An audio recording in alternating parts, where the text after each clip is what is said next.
Gracias, presidenta. Bueno, nosotros vamos a acompañar este proyecto y como ya lo hemos señalado en las comisiones y desde hace muchísimos años que venimos planteando que el salario no es ganancia, hay muchos sectores, inclusive legisladores aquí, que han dicho que están de acuerdo con que el salario no es ganancia, que jubilados y jubiladas no tienen que pagar ganancias. Bueno, nosotros tenemos un proyecto justamente para eliminar el impuesto a la ganancia a la cuarta categoría para todas las trabajadoras y trabajadores bajo convenio y para los jubilados.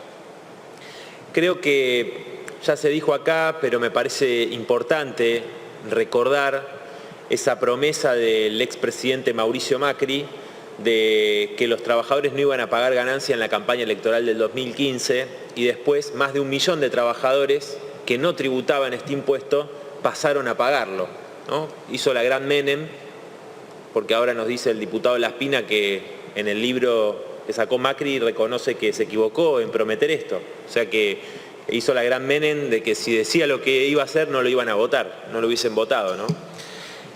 Parece que acá no solamente está esta cuestión de fondo que no se está resolviendo, sino que el proyecto del oficialismo pretende este alivio para un sector de trabajadores que no van a pagar este impuesto, pero que si no se corrige las formas de actualización que están en este proyecto, este alivio para todas estas personas, para todas estas trabajadoras y trabajadores, va a ser de algunos pocos meses nada más. Ya lo vimos inclusive en el gobierno de Macri, que la actualización del RIPTE, que es el promedio salarial, mide el promedio salarial de los aumentos, eso después genera una distorsión cuando se dan los aumentos salariales, empieza a diluirse, ¿no?, este beneficio, porque muchos trabajadores, inclusive de los que pagan ganancias, pueden conseguir con su lucha, su organización, aumentos superiores a ese promedio y se va licuando, ¿no?, el beneficio que aquí se plantea. Entonces, en pocos meses van a volver a tributar ganancias muchos de esos trabajadores. Por eso nosotros planteamos que tiene que buscarse otras formas, otros mecanismos alternativos de actualización.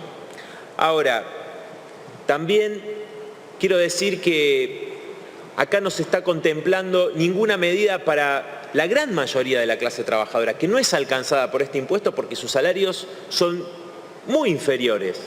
Ni hablar de todos los que perdieron su puesto de trabajo. Ahora, hace muy poco se dio el último dato de desocupación, que asciende a más del 11%, ¿no? Pero si tomamos a quienes no buscan empleo por el desaliento, es muchísimo mayor la cantidad de trabajadores que están desocupados. Entonces, si sumamos trabajadores no registrados, informales, desempleados, trabajadores estatales que perdieron 30 puntos con respecto a la inflación en los últimos años, con el gobierno de Macri, también con este gobierno, los trabajadores registrados del sector privado que también perdieron, ¿no? Bueno, todos los sectores populares. Hace muy poco todos nos conmovimos con el caso de una niña que con su madre viven en la calle, ¿no? Todo el país. Bueno, esos sectores que están realmente en una situación desesperante, en una situación límite, no hay ninguna medida para esos sectores. Por ejemplo, el IFE, que era una medida que nosotros criticamos como insuficiente, porque 10.000 pesos por familia realmente no alcanza para mucho. Sin embargo, ni esos 10.000 pesos cada 2 meses que se otorgaron 3 veces el año pasado, ni siquiera eso.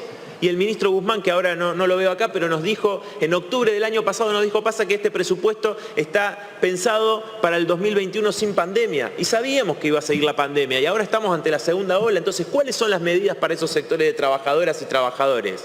Mire, ustedes saben que nuestra labor no solamente está en este recinto o en las comisiones, sino también acompañando cada reclamo del pueblo trabajador. Estuvimos hace poco con compañeros y compañeras de la TAM que están reclamando por su fuente de trabajo. Estuvimos con compañeros del Hospital La Arcade en San Miguel que trabajan de manera precarizada con contratos mensualizados desde hace años, desde hace muchísimos años, con salarios miserables. Los que estuvieron en la primera línea enfrentando la pandemia. Estuvimos con los trabajadores de la Clínica San Andrés que la cerraron, una clínica privada que, dicho sea de paso, hubo un paro impresionante de todos los trabajadores del sector privado el día viernes.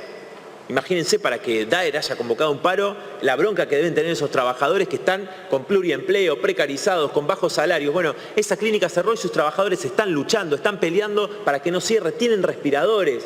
Y están esos trabajadores que estuvieron en la primera línea. Estuvimos también en estos días con los ferroviarios tercerizados del Roca, de MCM, que están peleando por el pase a planta permanente. Lo mismo los compañeros tercerizados de Desur, o los compañeros de GPS y otras empresas tercerizadas del Aeroparque y de Seiza, los aeronáuticos. Bueno, hay una infinidad en Mendoza con los trabajadores vitivinícolas de las viñas y bodegas que cobran salarios de 27.000 pesos. No se puede vivir con 27.000 pesos. Por eso, para nosotros tiene que haber medidas concretas. Y esas luchas que hoy se están dando, de distintos sectores del pueblo trabajador, muestran el camino, porque la dirigencia sindical realmente no solamente dejó pasar todas las medidas de ataques de las patronales. Diputado, si vamos cerrando. Sí, ya voy terminando, Presidenta. Durante este gobierno, sino que no movieron un dedo frente al brutal ajuste que hizo el gobierno de Macri. Fueron cómplices del gobierno de Macri. Entonces, esas luchas que hoy se están dando, Presidenta, marcan el camino para imponer un verdadero plan de lucha encabezado por la clase trabajadora para que se tomen las medidas necesarias, un aumento de salario. El salario mínimo no puede estar debajo del límite de la indigencia como está hoy, alrededor de 21.000 pesos. Mínimo tendría que ser de 50.000, en el camino de que sea un salario que pueda superar el costo de la canasta básica familiar. Mire, los cálculos que hacen, y con esto termino, los cálculos que hace el INDEC oficial, la canasta de pobreza está alrededor de 56.000 pesos. Pero los trabajadores de la Junta Interna de ATINDEC calculan la canasta de consumos mínimos en 88.000 pesos para una familia de 4 integrantes, 2 adultos y 2 menores. 88.000 pesos.